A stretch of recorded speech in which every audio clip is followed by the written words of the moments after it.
Hello and welcome back to educator.com and welcome back to biochemistry. So in today's lesson we're going to be discussing amino acid catabolism. So let's just jump right on in. Okay, so we know that we have about 20 common amino acids. So 20 common amino acids. Now, all 20 of the pathways for amino acid catabolism, for breakdown, all converge to 6 major products. So, all 20 pathways converge to only 6 major products. So when an amino acid breaks down, all of those 20, there's only one of 6 things that it ultimately becomes. And all of them enter the citric acid cycle. Pathways converge to only 6 major products. Okay, so we have alpha ketoglutarate, we have succinyl-CoA, we have fumarate, and you'll recognize these as citric acid cycle intermediates. We have oxaloacetate, we have pyruvate, and we have acetoacetyl-CoA. Acetoacetyl-CoA, which actually goes on to become the ketone bodies. So not a problem. We'll be looking at that in just a second. Now let's go ahead and define just a couple of more terms associated with amino acid breakdown. One of them is something called ketogenic. So we refer to a ketogenic amino acid. Those that are ketogenic, well, those that degrade or break down or catabolize, degrade to acetoacetyl-CoA because they can go on to form ketone bodies in the liver. Can go on to form ketone bodies. Remember when we discussed ketone bodies earlier? Ketone bodies, excuse me, in the liver. So those are called ketogenic amino acids. They tend to ultimately produce ketone bodies. And then we have the glucogenic. And it's exactly what you think. The glucogenic amino acids are those that degrade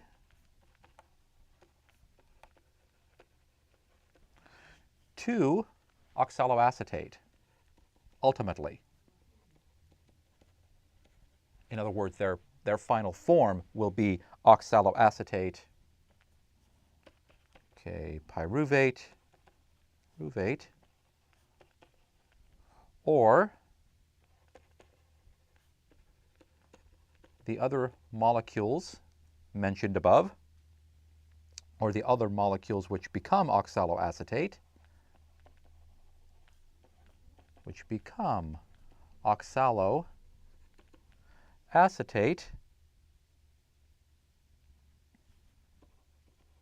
via the citric acid cycle,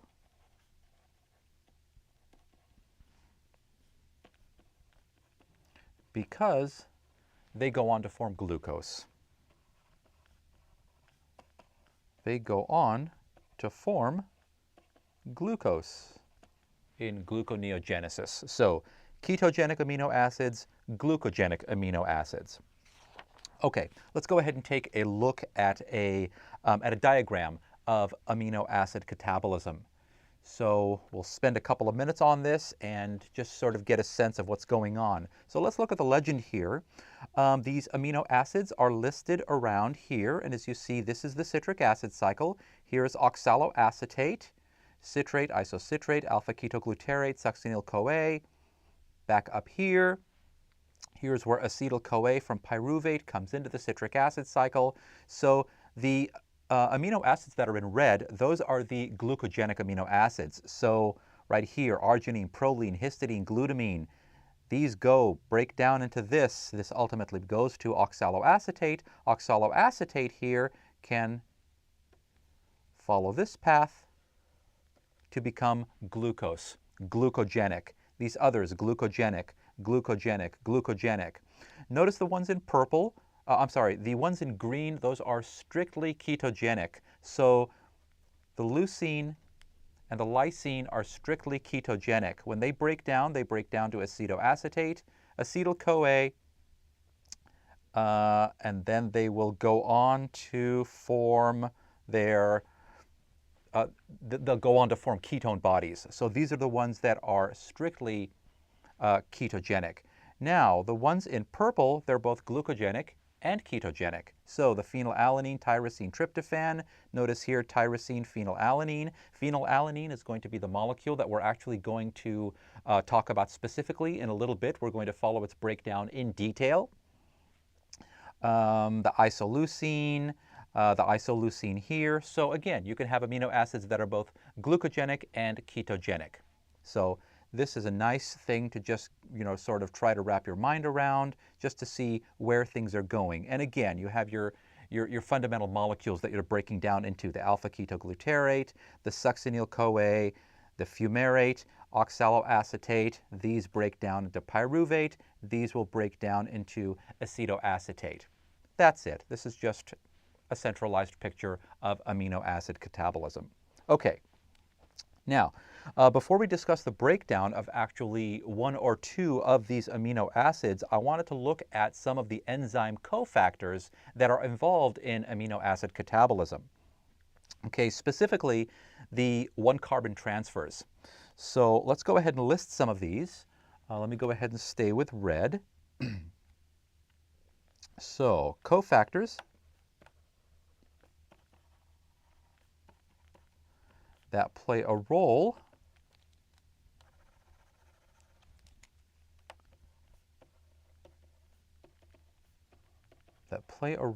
in amino acid catabolism.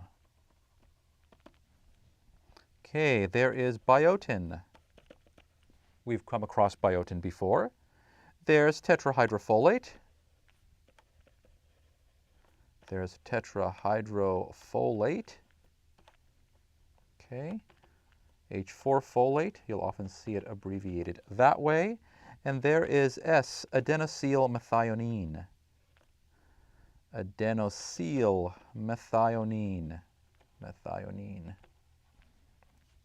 Okay, so again, these cofactors, they're involved in the transfer of one carbon groups, but the carbons are in different oxidation states. So,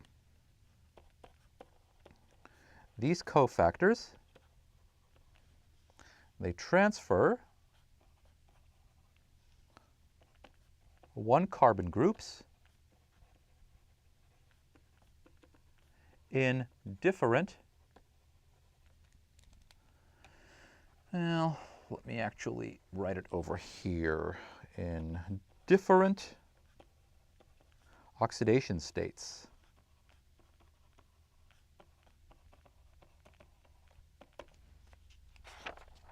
Okay, so let's take a look at biotin here. Let me go back to black, I think. Biotin, we've already seen this. It transfers CO2 groups between molecules. In this particular case, you have a +4 oxidation state.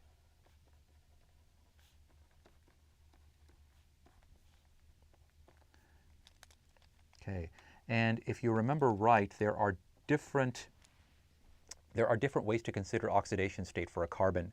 What I call a +4 oxidation state, we talked about oxidation state back when we were discussing bioenergetics. What I call a +4 oxidation state, other books might call a +8 oxidation state. It just depends on when they start. Some people go from 0 to 8. Some people go from -4 to 4. There might be some other systems. So just make sure that there is a consistency. It isn't necessarily that this number is incorrect or another one is correct. It's just a question of your point of reference. Is your point of reference going to be 0 or is it going to be -4, depending on how you're assigning oxidation states. So, now, recall regarding biotin, Recall the pyruvate carboxylase reaction. The pyruvate carboxylase reaction. This was involved. This was one of the cofactors in the pyruvate carboxylase enzyme, which transfers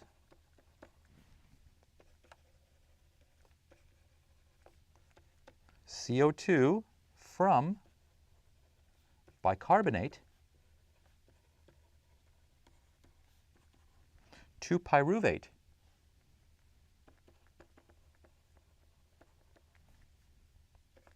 to form the oxaloacetate. So we've seen this before. So we've seen biotin before. Now, tetrahydrofolate. Okay, tetrahydrofolate. Very, very, very important cofactor. Tetrahydrofolate, it transfers 1 carbon groups in intermediate oxidation states. In intermediate oxidation states. So an example might be, might transfer this group. Or it might transfer this group. C, let's go ahead and write the double bond there.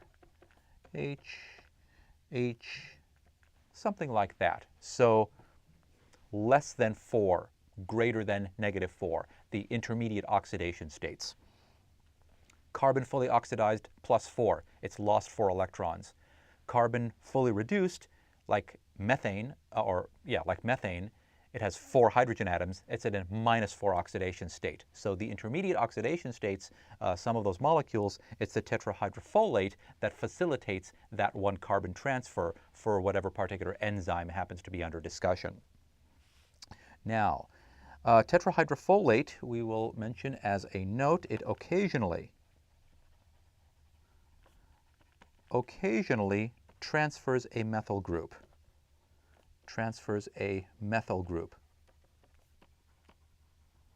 And a methyl group is the CH3. It occasionally will transfer that, but most of the time, no. Most of the time, it's going to be the next cofactor, the S-adenosylmethionine, that does most of the transfer of methyl groups. So let's go back to black here. So S-adenosylmethionine, S-adenosylmethionine, otherwise known as Adamet. This one transfers methyl groups. Excuse me. So this one is the one that transfers methyl groups. And there is one more, one additional cofactor. It's not involved in the transfer of carbon groups. It's actually involved in oxidations, but it does play a role in amino acid catabolism. And in fact, it's going to be one of the cofactors that we see when we discuss phenylalanine in just a minute. So it is called tetrahydrobiopterin. So tetrahydrobiopterin. Okay. You know what? Let's try this again, shall we? I'm going to call it H4-biopterin. So the tetrahydro, 4 hydrogens. It is involved in oxidations. Okay, let's see if we can't take a couple of images of some of these cofactors just to get a sense of it. Biotin we've actually dealt with before, and tetrahydrofolate. Let's go ahead and take a look at S-adenosylmethionine and the tetrahydrobiopterin. So, you know what? I think I'm going to actually write this out. Tetrahydro. There, how's that? Okay, so the S-adenosylmethionine. So this is your Adamet molecule. So Adamet. All of the chemistry takes place right here around this S. Notice this S has a positive charge. This single line here, there's a carbon there's this CH3 group right here. Because this CH3 is attached to a sulfur atom, which is electronegative, these electrons really want to be there. So it makes this a really, really, really good methylating agent. An agent that puts a methyl group onto another molecule, a nucleophile. So if you have some nucleophile, some molecule, some substrate of the particular enzyme, I'll just go ahead and call it, let me go ahead and do it in red. If I have some nucleophile, okay, it is going to attack here and it's going to push the electrons onto that. That's what makes this a very powerful methylating agent. So if we need to transfer a methyl group, put a methyl group onto a molecule, it's funny, I've never really liked the word transfer a methyl group. I guess mostly it's just a question of your perspective, your point of reference. If we're considering a particular substrate molecule, I've always thought about it as putting a methyl group on that molecule, not necessarily a transfer. A transfer implies a certain equality between one molecule and the other.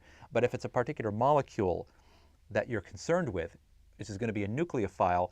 This nucleophile is the one that attacks the atomet, but really what we're doing is we're just putting this methyl group on the nucleophile. That's ultimately what's happening. So in any case, it's up to you how you want to think about it. If you like the word transfer, or if you want to think about it as some nucleophilic attack, ultimately it's just a question of moving a methyl group from one molecule to the other. So all of the chemistry takes place there. And this just happens to be a picture of the tetrahydrobiopterin. Just thought you should take a look at it. That's about all.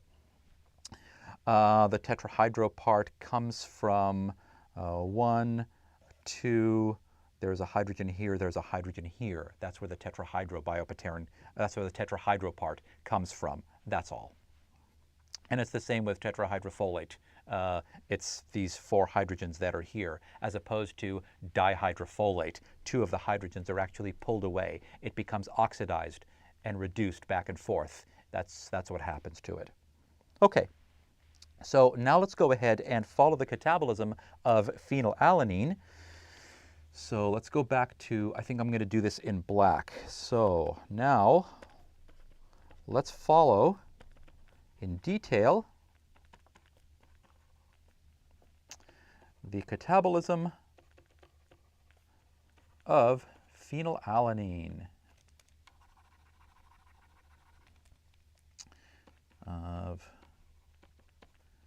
Phenylalanine. Okay, now recall that phenylalanine is both keto and glucogenic. So its breakdown products go on to form glucose, possibly, and they can also go on to form ketone bodies in the liver. So recall that phenylalanine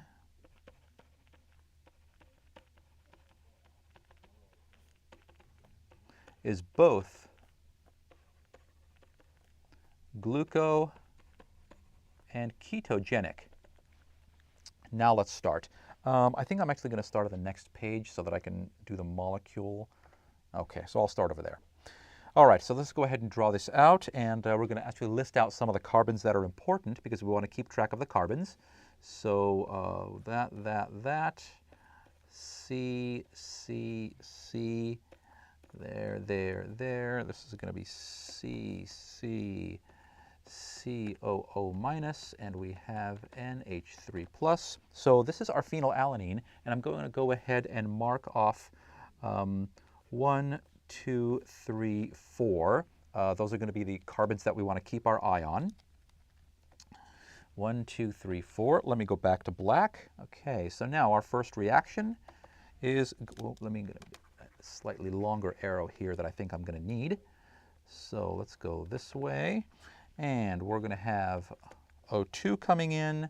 We're going to have H2O coming out, and we're also going to have NADH plus H plus, and we're going to have NAD plus, and this is going to be the tetrahydrobiopterin is going to be the cofactor that's involved in this particular step. So I will write that as H, actually I'm going to do the enzyme in blue. So H4 biopterin, that is the cofactor, and the enzyme is phenylalanine hydroxylase. So, phenylalanine hydroxylase. That's the first step. And what phenylalanine hydroxylase does is convert it into this molecule. Converts it into tyrosine, basically, another amino acid. So it basically adds a hydroxyl group, actually puts an OH group right there. So C, C, C, OO minus. This is our amino acid. This is the alpha carbon. Here's the amino group, NH3 plus. So here's our phenylalanine up here.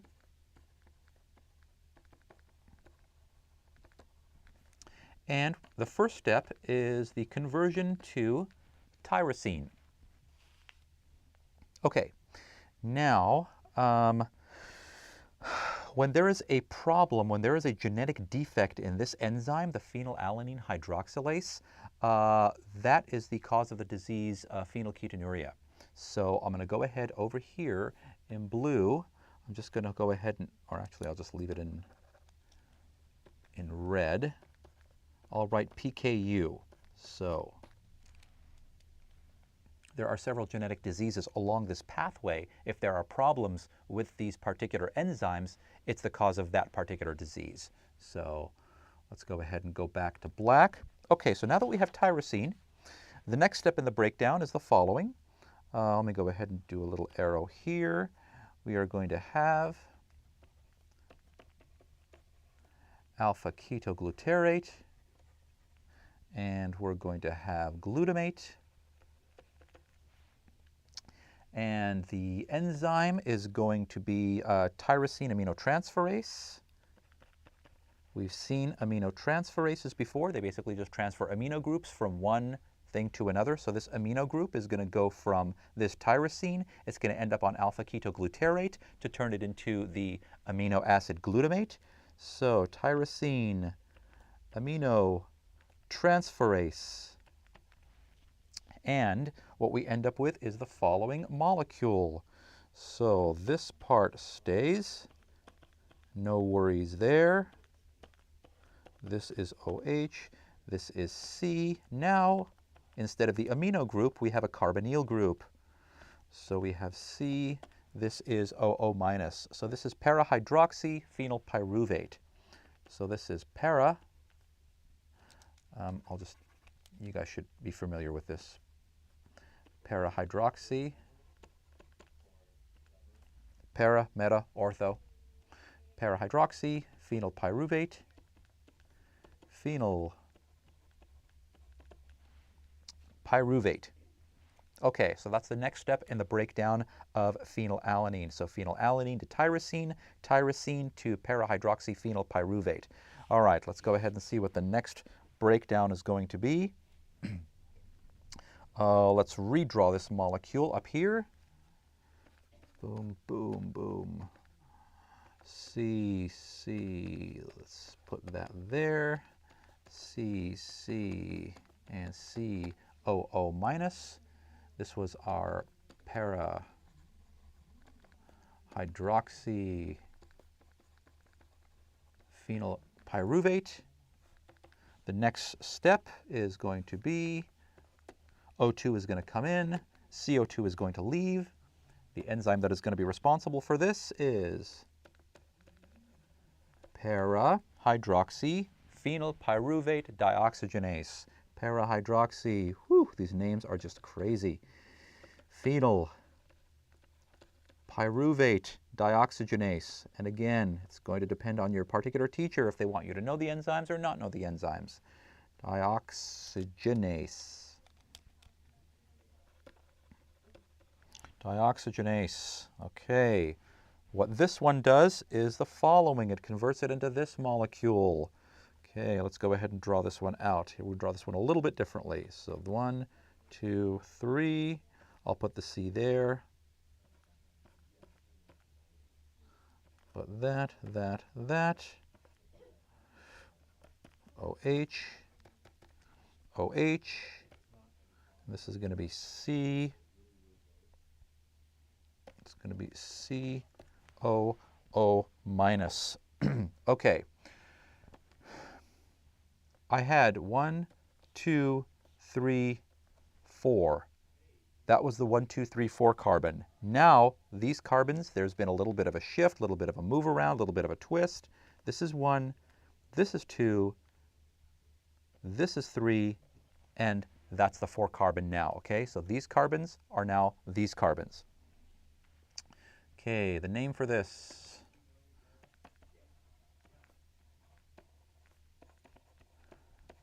Homogentisate or homogentisate, depending if you want to pronounce it hard or soft. It's totally up to you.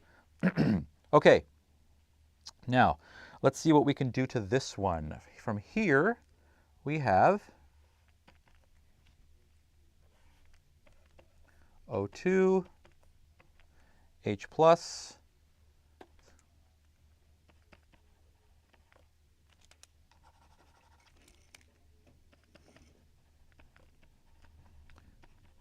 okay, we have homogentisate 1, 2 dioxygenase, 1, 2 dioxygenase, and you end up with the following molecule. Let me write this out. I'm actually going to do this one in blue. 1, 2, 3, 4. And then I'm going to have my 1, 2, 3, and 4. Let me see, 1, 2, 3, 4. This was my number 1 carbon. I have a carbonyl on number 2. And of course, I have a carboxyl over there. This is my number 1. So I've got a carbonyl over here. I have a double bond over here. And I have a cis configuration on this one and a carboxyl over here. So this is malonyl acetoacetate. So let me mark off, make 1, 2, 3, 4, 1, 2, 3, 4. We're going to break that one. So this is our 1 carbon, our 2 carbon, our 3 carbon, our 4 carbon. So we want to keep track of the carbons to see what is going to give rise to what particular molecule. Okay, so this is malonyl acetoacetate. Okay, so now let's go ahead and redraw this molecule. Let's go 1, 2, 3, 4. 1, 2, 3, 4. 1, 2, 3, 4. This is our 1 carbon, so we've got a carbonyl over here, a carbonyl over here, a carboxyl. We have a double bond here. We have that, and this is important because that is going to be a cis configuration right there. In a minute, it's actually going to become a trans configuration. It's going to become our fumarate. So this is our malonyl acetoacetate. And now the transformation that takes place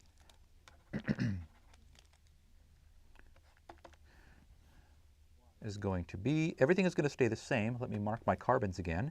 This is going to be the 1, the 2, the 3, the 4 carbon. Everything is going to stay the same except this cis configuration of the alkene is going to become a trans configuration. So now what we have is the following. Let's do 1, 2, 3, and 4. 1, 2, 3, and 4. This is the number 1 carbon, so I've got a carbonyl there, I've got a carbonyl here, double bond. I'm going to leave this one down below. I'm going to move this one up top. This OO minus there, OO minus here. There we go. Now we have fumaryl or fumaryl, depending on how you want to pronounce it, acetoacetate. Acetoacetate. So you can see where we're going to be going from here. We're going to end up splitting this molecule up into a fumarate and an acetoacetate. That's it. That's all we're going to end up doing here. So let me go ahead and write the enzyme that's responsible for this. It is blue. It is malonyl acetoacetate isomerase or isomerase. It doesn't really matter. Okay, now let's go ahead and make our final products here. basically water is going to come in and it's going to split. So we have 1, 2, 3, 4. So let's go ahead and break this particular bond right here. And we're going to create the following. We're going to create fumarate. So I'm going to do this in, actually, you know what? I'll just do this in blue for the fumarate. So 1, 2, 3, 4. Let me go ahead and, wait a minute. 1, 2, wait.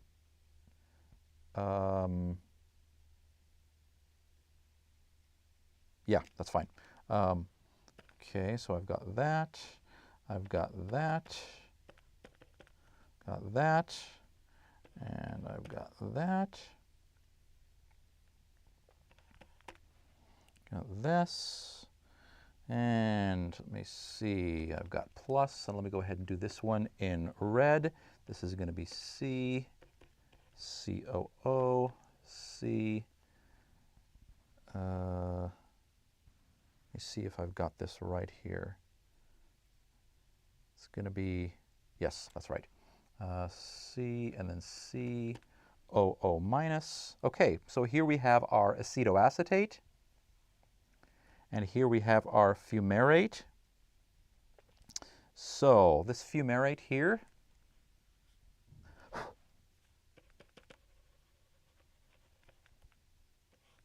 this is going to go on into the citric acid cycle. This is the part that makes it glucogenic, makes phenylalanine glucogenic. This one is going to do the following. Do it in red. What this one is going to do, actually we'll keep it in blue, that's fine. So we have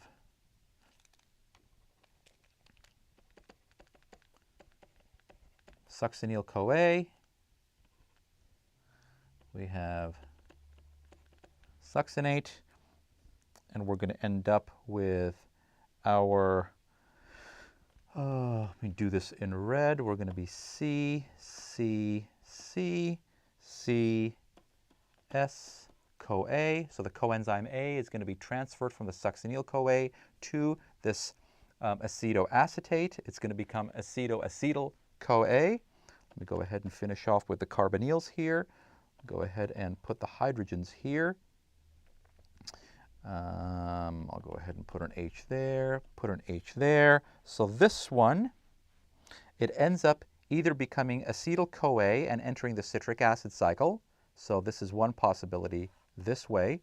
Or it could go on to form ketone bodies. So this particular molecule can go in either direction. So the fumarate, so the phenylalanine breaks down through this process, breaks down into acetoacetate and fumarate. Fumarate will go on to the citric acid cycle, and then the acetoacetate can either go on and become acetyl-CoA, which will enter the citric acid cycle, or it'll go on to the liver and form ketone bodies. So glucogenic, glucoketogenic. Okay.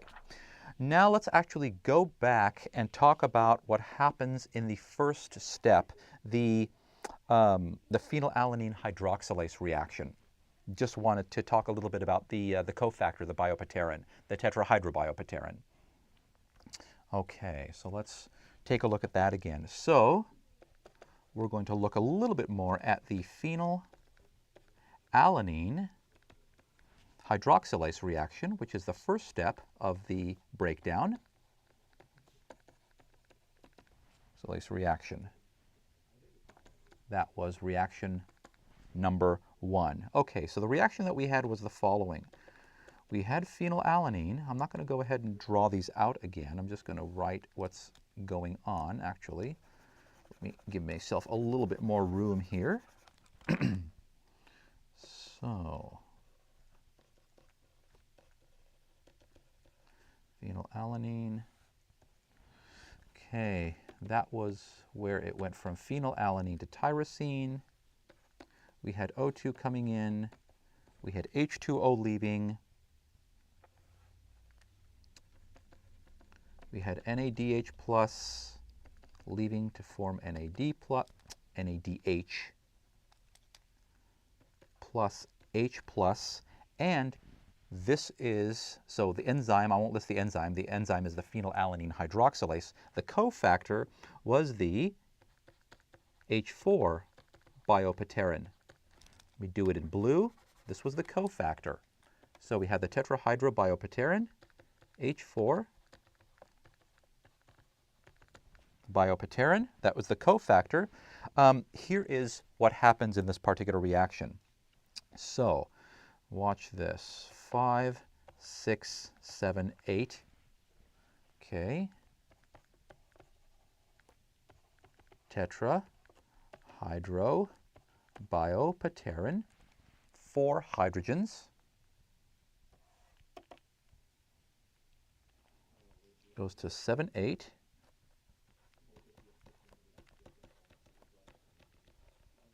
Dihydrobiopterin. Okay, what we have is the phenylalanine. Actually, you know what? I think I want to draw this one out. I'm sorry. So I think I want to draw this one out. So I'm going to actually move a couple of things around here. I'm going to give myself a little bit more room on the sides. So 5, 6, 7, 8.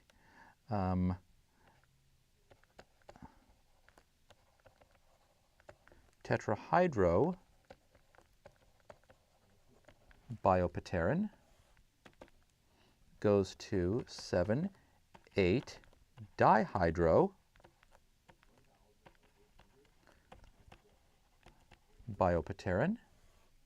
Okay, so we have our phenylalanine. So it's going to look like this. Boom, boom, boom, boom, boom, boom, boom. C, C, C, O, O minus, NH3 plus. Go ahead and I'm actually going to show that particular H. So this is the actual reaction that takes place here. This is the O2, this is the O2, and this is where the enzyme is. So this is the phenylalanine hydroxylase reaction. Well, I won't actually list it. The reaction that's taking place is taking place right here. It's phenylalanine being converted to tyrosine.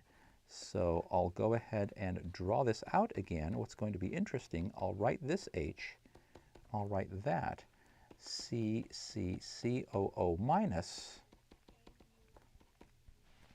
Okay, here's what's interesting about this particular reaction. I specifically drew this H. That H is that H. So the phenylalanine hydroxylase, what it does is it attaches a hydroxy to this carbon right here, but it does is actually shifts, it moves this particular hydrogen down 1. It moves it here. This is called the NIH shift, National Institute of Health. That's where it was discovered. So this is, and now let me go ahead and finish this sort of cyclical thing here. So let me go to blue. And then we have NADH plus H plus goes to NAD plus. And this particular enzyme over here is going to be, it's called dihydrobiopterin reductase. Exactly what you think. So what is mentioned here, O2 coming in, H2O leaving, NADH plus H plus coming in, NAD plus leaving, the actual reaction that takes place, here's the sequence. This 5, 6, 7, 8 tetrahydrobiopterin, there are 4 hydrogens on this biopterin cofactor. What it does is it transfers the phenylalanine hydroxylase. It uses O2, okay? It attaches one of the oxygens with a hydrogen to this. The other oxygen atom of the O2, it ends up reducing it to water. It converts phenylalanine to tyrosine. In the process of giving up 2 of its hydrogens from 5, 6, 7, 8 tetrahydrobiopterin, it becomes 7, 8 dihydrobiopterin. Now, in order to get back to its original form so that it can continue the catalytic cycle, it uses NADH. Okay, so the NADH reduces the 7, 8 dihydrobiopterin to the 5, 6, 7, 8 tetrahydrobiopterin, and it's converted to NAD+. So everything that you see here, this is the entire process. This is absolutely beautiful. This goes here, turns into this. It uses something else to reduce so it can continue the cycle. Absolutely fantastic. So that's what's happening in this particular reaction, the first reaction of the breakdown of phenylalanine. Okay, so, and again, notice that the para H has now moved to the meta position. Okay, this hydrogen is this hydrogen. It is not some random hydrogen. It actually moves down. Okay, so final couple of words here about phenylalanine. So, or actually the enzyme itself. Let's stick with blue. So phenylalanine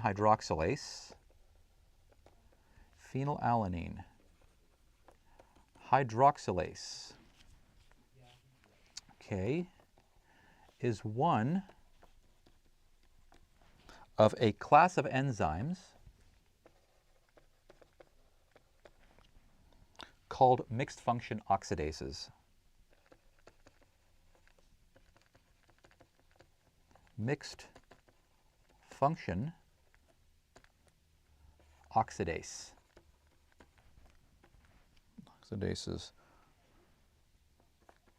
or monooxygenase. Monooxygenases. So again, with enzymes, you're going to have different names for them.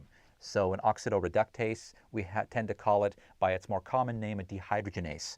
A monooxygenase is the more formal name. We call it a mixed function oxidase. So that's going to be that is a really, really annoying part about biochemistry, is that multiple names for the same concept or the same enzyme, especially with enzymes, shows up. So unfortunately, you're going to have to be aware of both. Sorry. Monooxygenases. Okay, so phenylalanine hydroxylase is one of a class of enzymes called mixed function oxidases, or monooxygenases. Now, what they do, they all catalyze the same thing. They all catalyze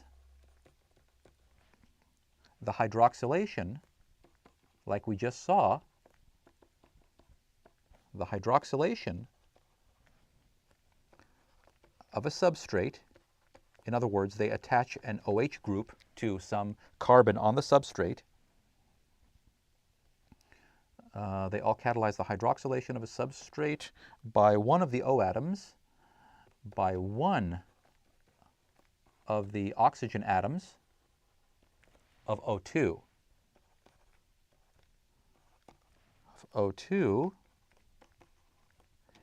And the other oxygen atom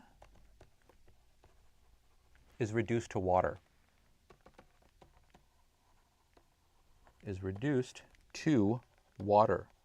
So it's always going to be O2 that comes in. One atom is attached to the substrate, the other is reduced to water. Okay. Now, and of course, this particular enzyme happens to require tetrahydrobiopterin as a cofactor. That isn't true of all of the mixed function oxidases. This one happens to require that. Now, we said earlier that when phenylalanine is defective, the individual suffers from something called PKU, phenylketonuria, where phenylalanine doesn't follow, because it can't go through that first step of the reaction, the phenylalanine hydroxylase reaction. It takes an alternative pathway for its breakdown, and it doesn't follow the normal degradation, but what it does is it actually exchanges its amino group with pyruvate to become phenylpyruvate. And when phenylpyruvate builds up, that's what causes the particular disease, PKU. So let me go ahead and just write that down real quickly, and we'll finish off with that. So let me go back to black now. When phenylalanine hydroxylase,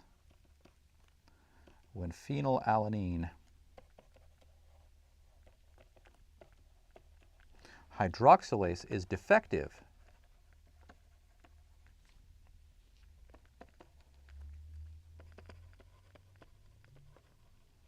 the individual suffers from PKU, phenylketonuria,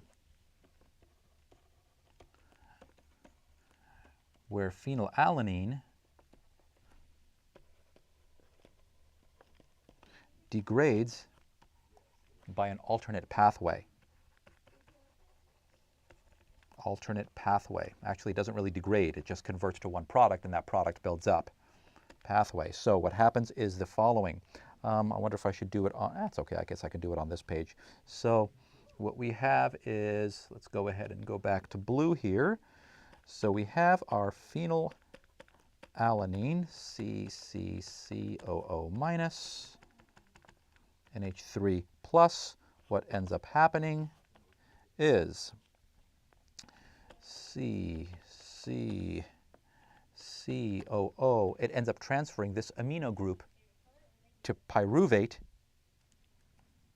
So the pyruvate ends up turning into this. And this ends up becoming